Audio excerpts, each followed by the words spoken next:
Welcome back, America. I'm Hugh Hewitt, joined by Senator Tom Cotton of Arkansas. Good morning, Senator. How are you today? I'm good, Hugh. I hope you're doing well, too.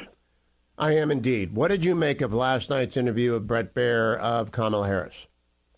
I thought it was a good example of why the Harris High Command has not allowed her to do many interviews over the last 3 months, and really, Hugh, over the last 4 years while she's been vice president.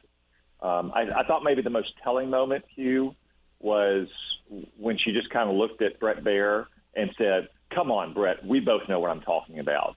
And he said, as I felt, as I think most viewers felt, I have no idea what you're talking about.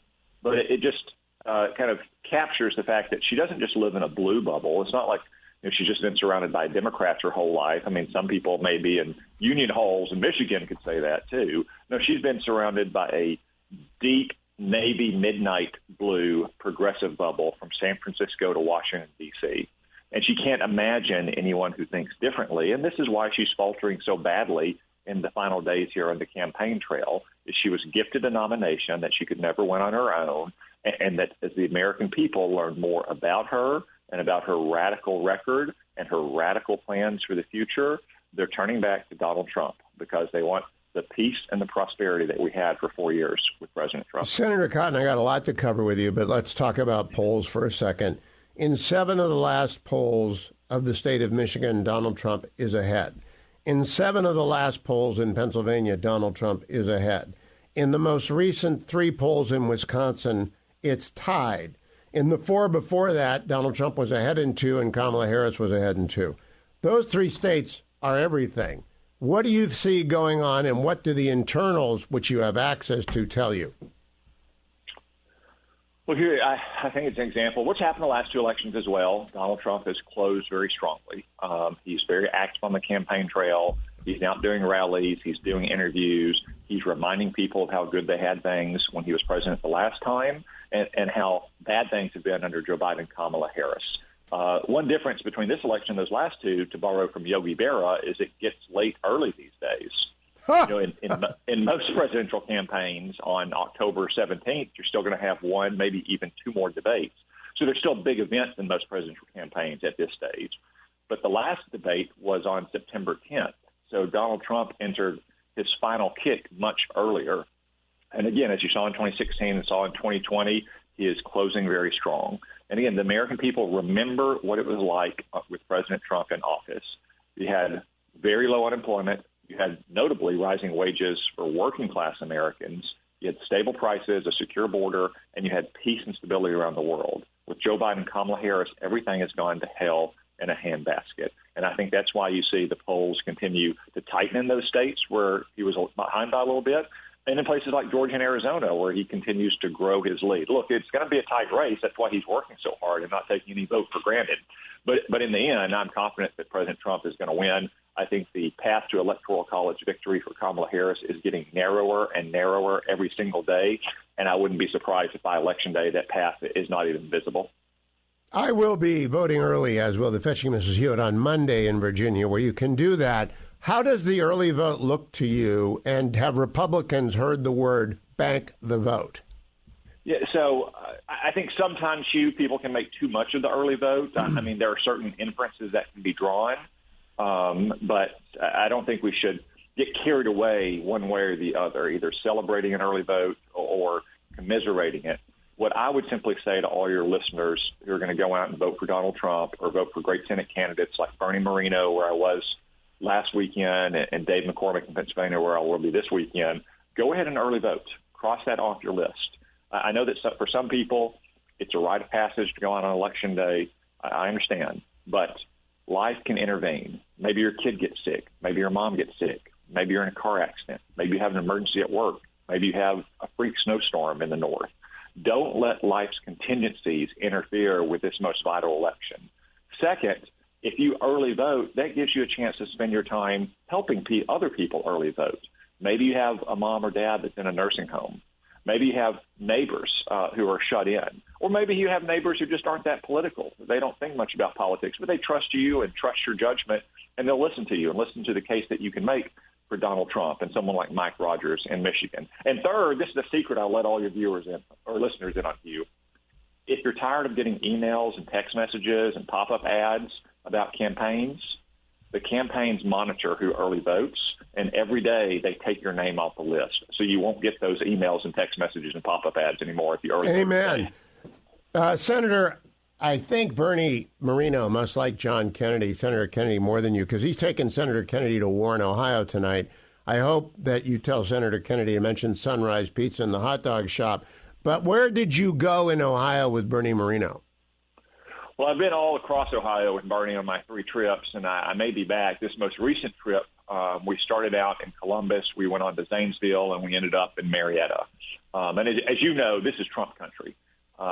Just on a almost spontaneous effort, the local state representative was able to create a Trump car parade of probably more than 50 cars and trucks and even semis. That's the kind of spontaneous, organic enthusiasm that Kamala Harris lacks everywhere. But as I said to the people in Washington County there in Marietta, it's great that Donald Trump carried your county 22,000 to 9,000 4 years ago. Let's do even better, because the Democrats are going to carry other counties in Ohio. You know that. And the Democrats are going to be in places like Washington County trying to narrow that margin from 13,000 down to, say, 11,000, because every little bit counts. So this time I challenge them, don't give Donald Trump and Bernie Moreno 22,000 votes. Give them 23,000. Give them 24,000. Don't settle for 69% of the vote. Get 73% of the vote. That's one of the ways Donald Trump won in 2016, is that he surprised the Clinton campaign with his huge margins in much of rural and suburban America. Let's do that again in spades.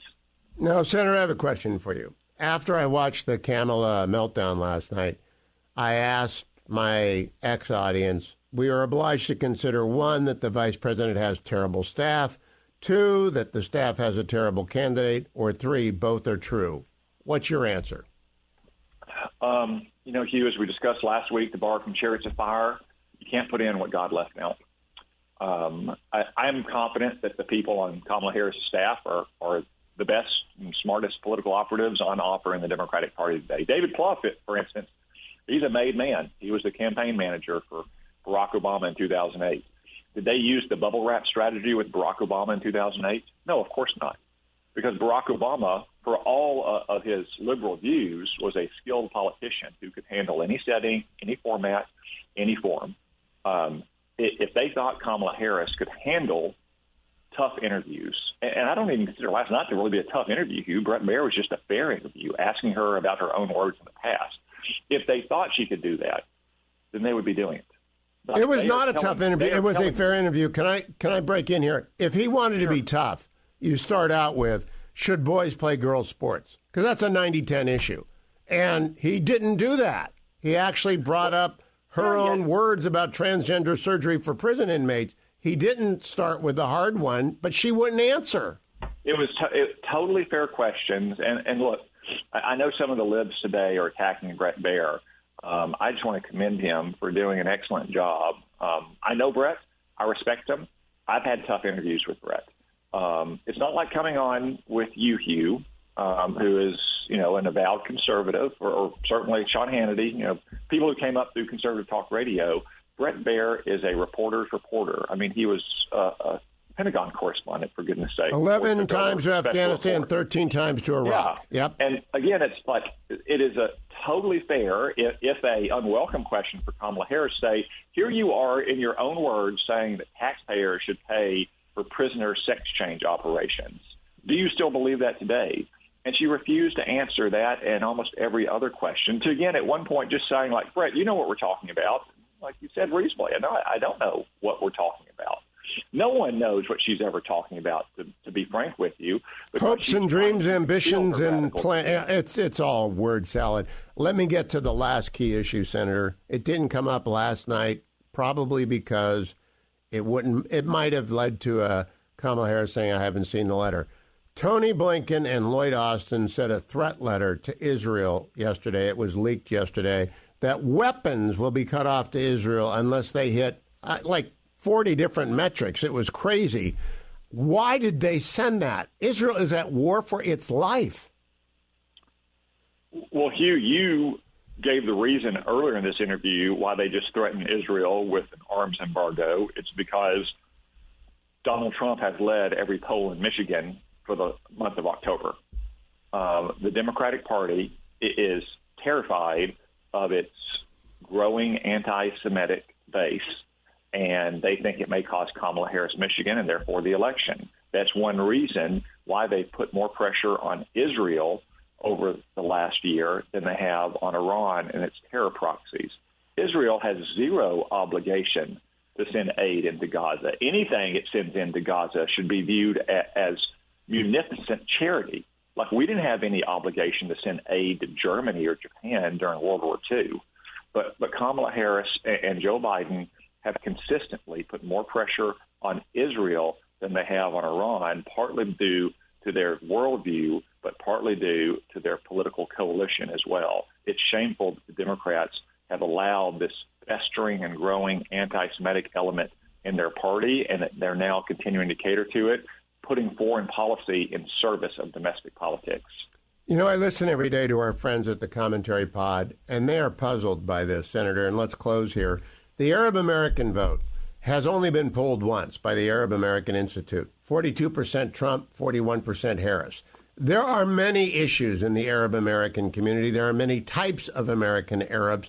Why is the Democratic Party's view of this community so reductive that all they care about is Hamas? It's not true.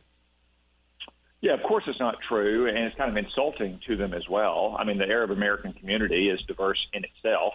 And as Mike Rogers has said, look, he supports Israel to the hilt, but he's going in and trying to communities in Michigan and trying to earn their vote because he recognizes that even though they may have a disagreement about this or that aspect of Middle Eastern geopolitics, they agree on things like not letting boys play in girls' sports or letting boys dress and use the girls' locker room.